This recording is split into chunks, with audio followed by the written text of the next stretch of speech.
Llamo ahora a Raquel López. Raquel.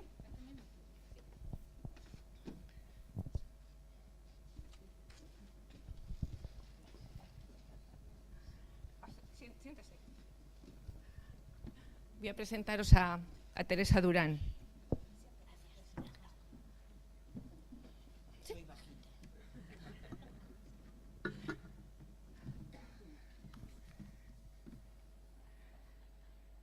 Bueno, voy mientras que van montando eso. Teresa Durán es una de nuestras mayores especialistas en literatura infantil. Es reconocida internacionalmente como una estudiosa del álbum ilustrado. Sus trabajos se citan en cualquier estudio sobre el álbum. Teresa también es escritora, es ilustradora, es recopiladora, es traductora, es diseñadora. Es una cabeza única para transformar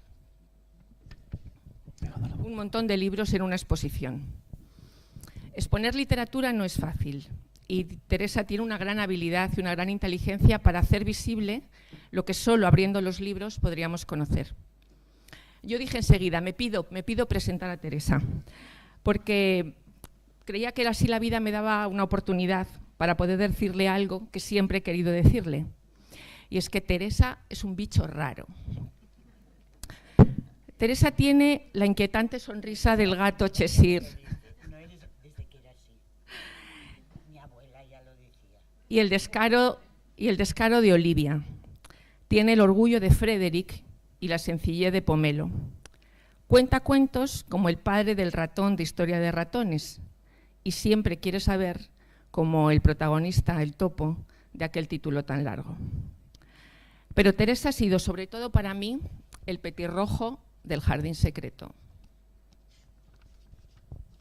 Ese que entrega a los niños la llave de la cancela para entrar en el jardín y descubrir las maravillas que el jardín contiene.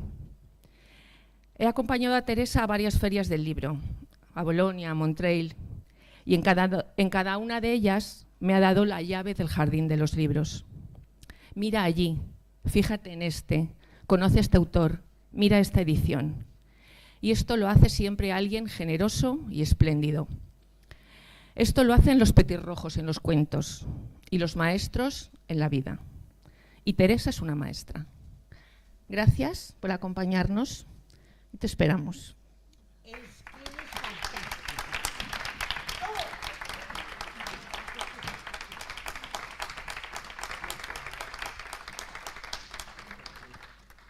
Bueno, es un redactado en estilo poético. La realidad es que a mí me gusta cocinar. No, tantas cosas no soy. O sea, no, tampoco me interesa porque Hacienda me clavaría. ¿Entiendes? O sea, tranquilos. Quiero decir buenos días, que parece que lo será. Muchas gracias por venir y muchas gracias, Raquel, por estas palabras de presentación, porque la parte más mala de tener que dar una conferencia, una cosa de estas, se la lleva el presentador. Es el papel más que hay. Pero bueno, este Power trata de presentaros una serie de ideas o de reflexiones acerca de la mucha y varia bibliografía de aquellos libros de animales que permiten al lector o lectora, hay que ser tan correcto, infantil, familiarizarse con ellos. Bueno, me dijeron, pero no de un modo fabuloso, sino tal como el modo fabuloso es tal como se nos muestran en Esopo. Es decir, sabían observar muy bien los animales, les atribuían un carácter, un vicio o una virtud humana y los utilizaban como máscara. Es muy astuto, especialmente en la Edad Media.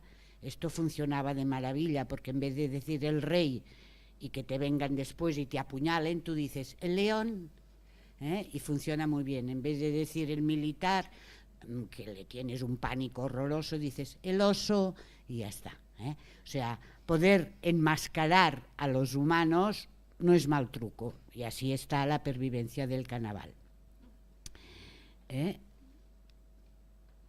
lo que vamos a tratar de averiguar y divertir, tachán, y solo digo vamos a tratar, no digo que lo consigamos,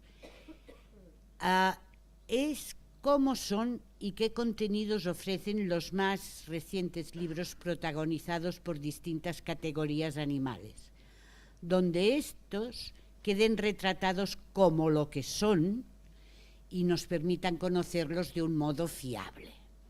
¿Estáis de acuerdo en el objetivo?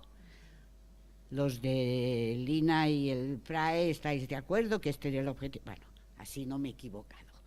Algo es algo. Todo empezó casi 4 siglos atrás, cuando Comenius publicó lo que se considera que es el primer libro ilustrado para niños, el Orbis Sensualis Pictus.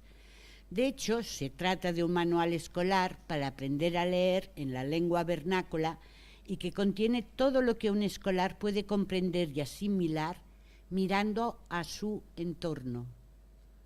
Alerta con esto del señor Comenius, y mostrando las imágenes de cada cosa. O sea, os he seleccionado la imagen de el rebaño o el ganado, y aquí veis las cabras, las ovejas y tal, que tampoco han variado mucho. Es decir, nosotros nos vestimos muy distinto que 4 siglos atrás, pero las cabras y las vacas no. O sea, ya están bien diseñadas, no sé. Este modo de divulgar a través de la imagen dio pie a una cosa que pomposamente se llama el enciclopedismo ilustrado. Y siempre me he preguntado cuántos de los redactores e ilustradores del Enciclopédie Diderot d'Alembert habían aprendido a leer con el Orbis Pictus. Y seguramente eran muchos, porque la distancia entre la creación del Orbis y la Enciclopédie es correcta, o sea, son 2 generaciones que han aprendido con esto y que lo ponen de manifiesto y dan lugar a una cosa que también se llama preciosamente el siglo de las luces, y ríete tú de las luces navideñas, ¿vale? Da igual, lo cierto es que llevamos décadas, y aún hoy día, que muchos de los libros que se ponen en manos de los escolares siguen el modelo enciclopédico de Comenius e imparten un saber tan sólido e inapelable como lo es enterarse de que el pato no tiene pelo y por lo tanto es calvo. Un drama como otro,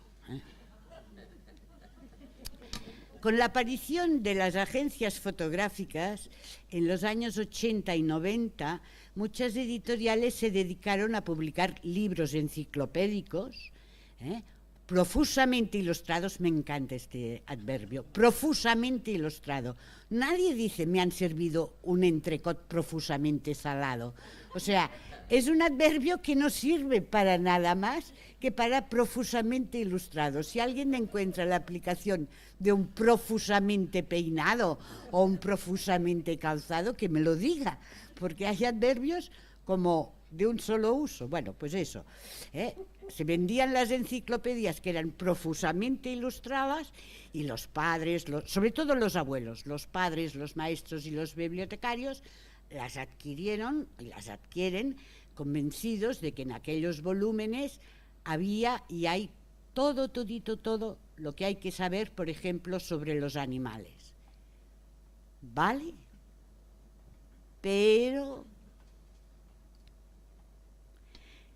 esta sabiduría que se impartía desde unos libros bastante caros, pronto fue suplida por aquel saber que se difundía y se difunde gratuitamente gracias a Santa Wikipedia y San Google, que son los patrones de nuestro tiempo, y donde puede una informarse de absolutamente todo y aún más.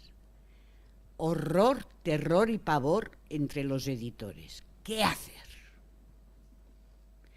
En Wikipedia está todo y yo no me como un rosco. ¿Qué voy a hacer? Bueno, tranquilos. Os pido por favor que confesemos todos los aquí presentes que un aprendizaje impartido desde una enciclopedia o desde Wikipedia resulta soso a más no poder. Porque por muy objetiva que sea, la información que se lee en estas pantallas es aburrida y extenuante.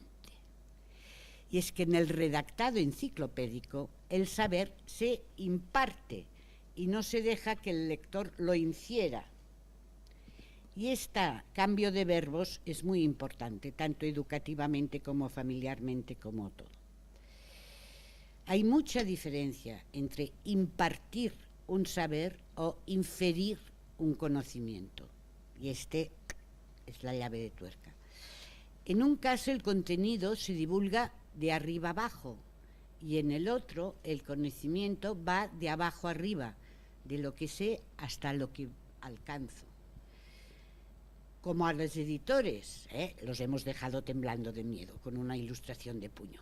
Como a los ilustradores, como a los editores no les faltan nunca ideas y proyectos, porque para eso van todos los autores y todos los ilustradores a darles ideas, porque ellos están muy ocupados y no tienen tiempo ni para leer, pues vienen los creadores y se lo dicen, y empezaron a surgir y a publicarse los denominados libros documentales, que tengo el honor de presentar a ustedes, con toda pompa y esplendor, pero sin redoble de tambores.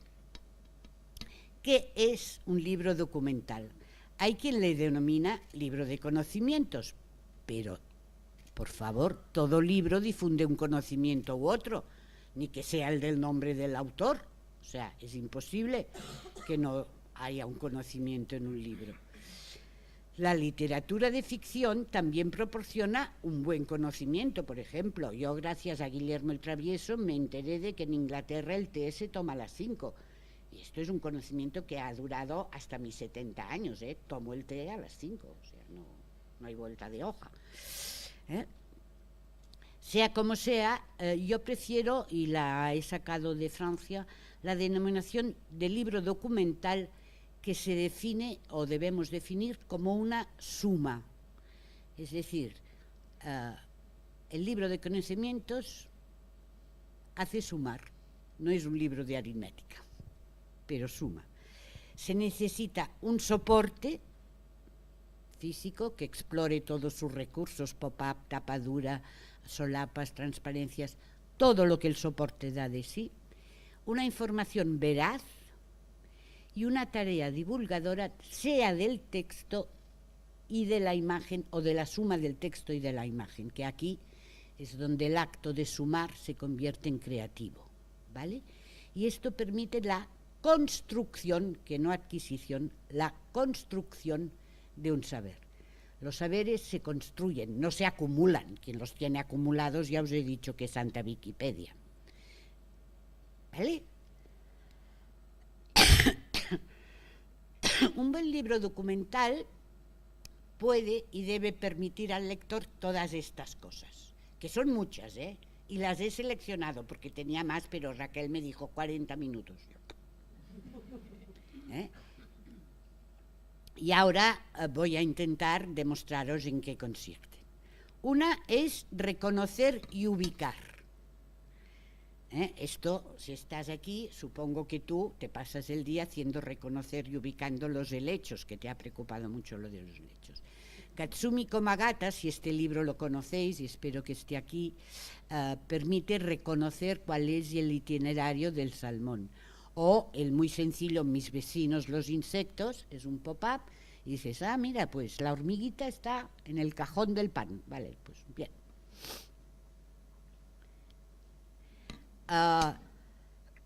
Permite clasificar, ordenar y priorizar, que es una función mental interesante.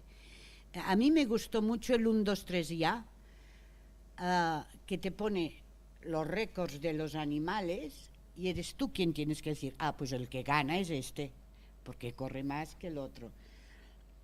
En todos los deportes posibles. Me gusta, te voy a comer, o el círculo de historia sin fin. permite desarrollar la curiosidad y suscitar preguntas. Esto es básico para inferir. Tienes, por favor, que ser curiosona, porque si no eres curiosona, ya lo sabes todo, ya te puedes encerrar en el cerebro, en el disco duro. Y tiene que suscitar preguntas. Os pongo 3 ejemplos que valen. Tiene que estimular la capacidad de reflexión. No sé por qué The Rabbit Problem está traducido al catalán, pero aquí os llegó en inglés y nunca se hizo la traducción al español. No sé por qué. Es ni más ni menos que el teorema de Fibonacci, pero en conejos. O sea, un conejo y una coneja se aman, o se supone que, en fin, se excitan. Y tienen 4 conejos. 4 conejos tienen 8 conejos. Y así con el problema de que comeremos, parcela para vender, ya no cabemos, etcétera. O sea, estimular qué hacemos con este delirium tremens que nos está cogiendo en la Tierra no está mal. Y las construcciones animales también te hacen reflexionar mucho sobre los hábitats. O sea, yo os pongo libros como ejemplo, pero supongo que los pilláis y además no hay nada como tocar libros y si se puede, olerlos. Antiguamente olían mejor. Ahora van tan rápido que no tiene tiempo el papel ni de impregnarse del perfume. Adquirir espíritu crítico. Esto importa mucho y más en la sociedad en que vivimos, porfa. El bosque de los hermanos, con el truco de que hay página derecha, página izquierda, y vas viendo cómo evoluciona positivamente los dos. Es decir, tú puedes decir, uno de los hermanos está triunfando en la vida. Es positivo. O otros libros de este tipo que permitan que adquiramos un espíritu crítico. No te preocupes, Alicia, te puedo regalar el Power. Es que estás como loca tomando apuntes. Fomentar la memoria asociativa. En esto, la verdad es que el de Adrienne Barman es genial, porque es el modo de clasificar los animales por asociación inmediata, es fantástico. O el más divertido y chistoso, el de la rata.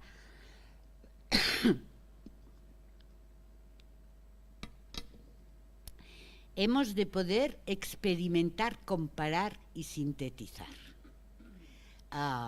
El fastuoso animalaria universal del profesor Rubillot, que te hace decir disparates si no pones la solapa adecuadamente y te pones creativo como Dios omnipotente, creando animales sobre la faz de la tierra presentados en un perfil modélico y enciclopédico, están siempre de perfil, pero puedes hacerlo del derecho y te sale un tigre con todas las de la ley, con una interlínea entre la primera sílaba y la segunda un poco rara, pero bueno, ¿qué más da? Tú tienes un tigre. Podemos experimentar sonidos como en Prit o como en el grillo silencioso, que se oye. ¡Alto! Alto ahí, Teresa, ahí os he pillado. Estoy mintiendo o embarullando las cosas. El grillo silencioso de Eric Carle no es un libro documental, es un cuento, un relato amoroso, un romance de amor, una obra enteramente de ficción. Lo siento. Yo respondería a este rígido par de carabineros precedente diciéndole: ¿tan seguros estáis de que el relato de ficción y la realidad son incompatibles y deben permanecer separados por los siglos de los siglos? ¿Por qué no es posible escribir una obra de ficción que no tome prestado algo, un mínimo, del ámbito de la realidad y viceversa? O sea, no puedes imaginarlo todo. Algo tiene que haber que sea cierto, como por ejemplo las letras. Y no puedes ficcionarlo todo. Creo que la manera de inferir y asimilar la realidad siempre contendrá un pellizco de fantasía, de creatividad.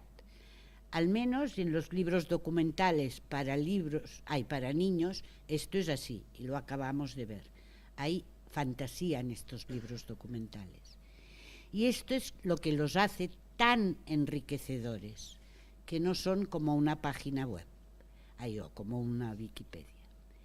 Tan innovadores y tan proclives a que sea el lector quien infiera, poniendo en juego sus competencias personales, su experiencia.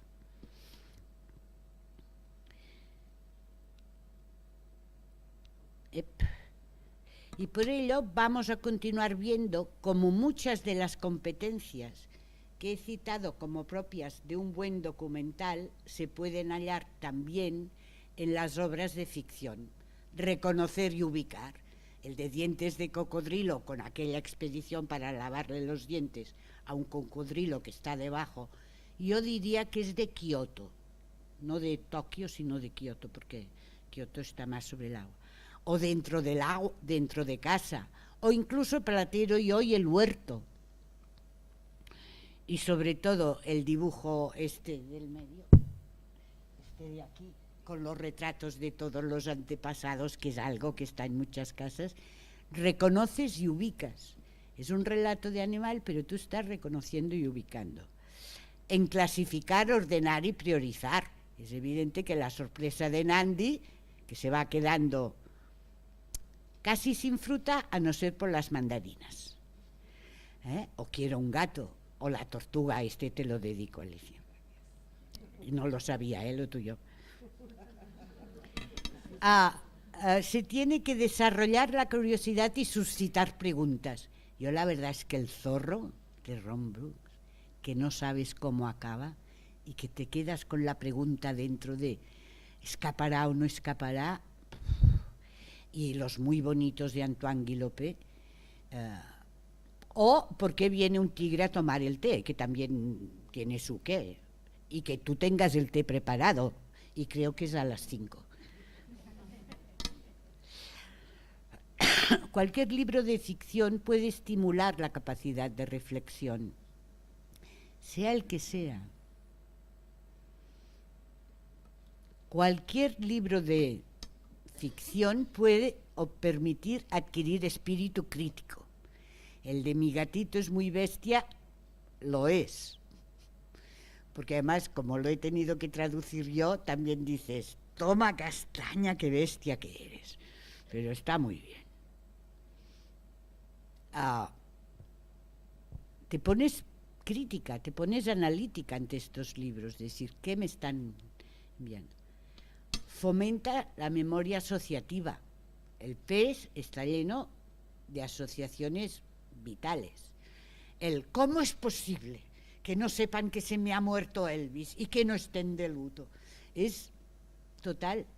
Las tres lechuzas, con aquella especie de angustia de ¿va a volver mamá o no va a volver mamá? Que todos hemos experimentado. Ahora, desgraciadamente, es mi mamá la que experimenta esto. ¿Va a volver Teresa esta noche o no va a volver y me va a dejar abandonada? Cualquier de estos libros permite experimentar, realmente experimentar en el sentido sensorial, comparar y sintetizar. Yo no vivo en el desierto, pero yo paseo un perro, pero ¿qué pasaría si paseara un boa? O sea, ¡tachán!, que entre un libro documental y una obra de creación literaria hay solo una mínima diferencia en lo referente a la construcción de un saber. La diferencia que va entre lo veraz y lo verosímil, que no es exactamente lo mismo que entre la mentira y la verdad, ¿vale? De modo que ya hemos dicho que en un libro documental la construcción de un saber viene por una información veraz, fiable, y la otra por una información verosímil, que es lo difícil de un buen relato de ficción. Por muy disparatado que sea, por mucho que juguemos al disparate, yo tengo que creer que el disparate es posible, porque si no es simplemente diarrea verbal, que debe ser la que yo estoy utilizando en este momento, pero bueno, esto va aparte. Lo verosímil es básico en la redacción de un libro de ficción, porque estimula nuestra imaginación y, como dijo Vladimir Prop, que es santo de mucha devoción mía, ningún avance científico, técnico o artístico sería posible sin la competencia específicamente humana de la imaginación, que es la que permite la creatividad. Y ahí estoy, bueno, no estoy tocando el suelo, estoy elevada en la tarima. Con todo ello en juego, se activan los muchos mecanismos de nuestro cerebro y se pone en marcha el complejo, porque lo es, engranaje del saber. Un saber que será diferente para cada uno de los lectores, dependiendo de su entorno, su edad, su trayectoria experiencial, sus sentimientos, sus intereses, etc. Pero lo más esencial de todo ello es que así nuestro cerebro, que está aquí debajo, construya una red de transbordos y enlaces. Esto es importante. En la que aquello que nos llega a través de la lectura enlaza con lo que hemos contemplado en la televisión y lo que nos llegó a través del cine, lo que vimos paseando por el Prado, etc. Son estaciones de transbordo, o sea, el saber no es una caja cerrada, es una estación de transbordo. No sé cómo explicarlo mejor, porque todos habéis hecho transbordos. O en Wikipedia. Y crea así una red de conocimientos, no un conocimiento. Conociendo y a lo largo de los siglos, y gracias a muchos sabios eméritos, hemos averiguado ya lo bastante como para saber que uno de los dos hemisferios de nuestro cerebro nos ayuda a construir toda aquella sabiduría basada en el razonamiento lógico, y el otro hemisferio nos ayuda a la construcción de aquellos saberes más sensibles y emocionales. Los científicos lo han dicho, y como esto ya es después del pensamiento ilustrado, yo me lo creo y amén. Entonces, de lo que se trata con las lecturas de los libros de animales que tenemos allí es como intentar ver o adivinar o intuir o inferir cómo estos libros permiten tender puentes, senderos, pasarelas entre uno y otro hemisferio cerebral, y dónde y cuándo haremos un alto para descansar o hacer un picnic, que esto también importa, porque me preocupa mucho que en educación uno tiene la impresión de estar subiendo el Himalaya, el Everest, sin campamentos base. O sea, aún no has acabado de aprender a multiplicar, ya te hacen dividir. Dices, caramba, oye, calma, puedo tomarme una patatita frita entre multiplicación y división, creo yo. Y vas subiendo y... no, campamentos base. En esto la biblioteca sabe más que la escuela. Los planes educativos están hechos para ascender en la vida, no para descansar en la vida, es un problema. A unas sabiendas de que aún queda mucho por averiguar, y a ello os invito. ¿Cómo puede ser que imágenes tan dispares como las que estoy mostrando, todas ellas procedentes de álbumes ilustradas, consiguen que un niño, un patarrufo, un Benjamín, las identifique como un oso? Es probable que no haya visto nunca un oso real. Y sin embargo, tenemos todavía, o hay campo para averiguar, cómo hace una mente infantil para encontrar el denominador común, que es una operación aritmética, que permite que a todas estas imágenes las designe como oso. Es curioso, y es decir, ya sabemos cómo un niño o una niña aprende a leer, pero no sabemos cómo aprende a conocer, y lo hace muy temprano y antes de hablar. O sea, queda en el campo de la ciencia Os invito, vosotros que sois jóvenes y agraciadas, ya podéis lanzaros a ello. Queda aún mucho para averiguar cómo calan los distintos registros literarios y estéticos en la mente de un lector. Por ejemplo, los celos evocados en El gato de medianoche, o la angustia de Un día un perro, o el surrealismo de Perro azul, o el humor de Milú. ¿Cómo enganchan? ¿Por qué quiere este? ¿Y por qué quiere repetir? ¿O por qué le ha gustado? Son registros distintos y además los cambia, los varía. En otro lado, nos cuesta mucho, como mediadores, saber en qué momento importa adentrarse en la poesía, que es un género literario musical, y que como estación de enlace entre la música, el concepto, la abstracción, está genial, la verdad. O sea, yo soy una poeta pésima, jamás he podido hacer ni un pareado, y mi familia hablaba en verso, O sea, te decían, pásame la copa, y te decía, llena de sopa. Y yo, nada. ¿En qué momento, y esto lo quiero decir, se adentrará en la sátira, en la novelita popular y descarnada? O sea, aquella que los maestros dicen, ay, pero es un libro muy malo.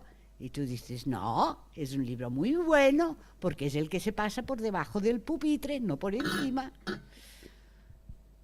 Es importante que a los 11 años tú tengas compinches que te pasan auténticos bodrios literarios, pero que tú disfrutas y comentas con los demás.